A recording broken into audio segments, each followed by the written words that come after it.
Boker Tov, Shalom Aleichem. Mishnah Yomi continues, chapter 9 of Pesachim, Mishnah Dalet. Now, so far in chapter 9, we've been talking about Pesach Sheni, when someone was Tamei Met, they were impure from contact with a dead body or a grave, a funeral.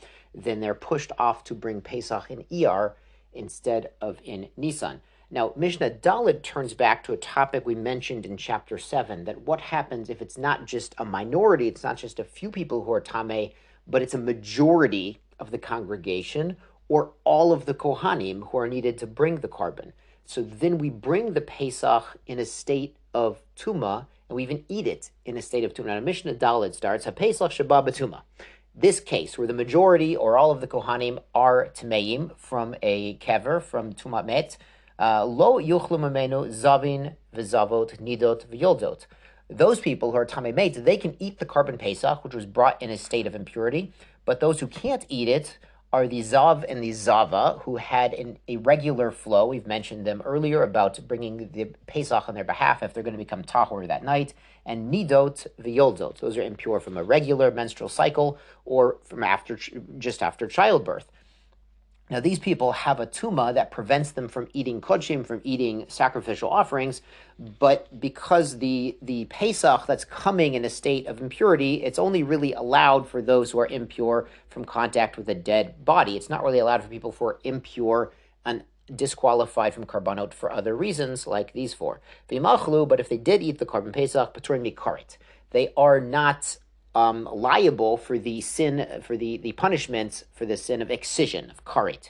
Now, ordinarily, somebody who has a tumah, has an impurity where they're not supposed to eat sacrificial offerings, they go ahead and they eat sacrificial offerings, they are liable for karet. But that's only when those offerings were supposed to be eaten by tahor people. Here, this offering is being eaten by tamei people, but it's really only allowed for tumat met. It's not allowed for these other tumas that are flowing from the body. So, but even so, because really the pasuk of karet does not apply here, even though they're not supposed to eat it. Rabbi Eliezer poter af al biat mikdash. Rabbi Eliezer says these people are pater even if they came into the temple in a state of tuma. Again, that would be a chayav karet. If someone enters the temple, certain areas of the temple, while they have tuma on them, it's karet.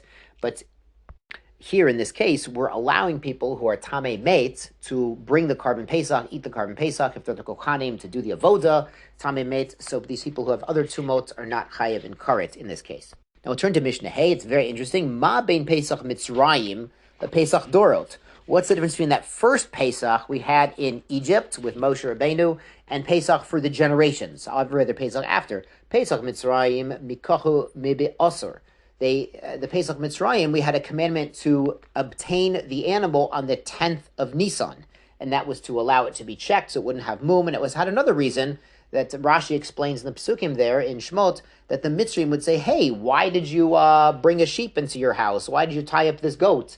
And we would tell them, I'm going to slaughter it. God commanded me to slaughter it on the 14th in the afternoon. And the Mitzrayim got very upset because they used to worship small animals. So it was another aspect of the miracle that even though the Mitzrayim were angry at us for planning to sacrifice their deities, they couldn't do a thing about it because we had the Shmirah, we had the protection of Hashem on us. And the Mishnah continues with Ta'un, and it requires Hazah, a sprinkling, Be'agudat Ezav alamashka v'shtei mezuzot.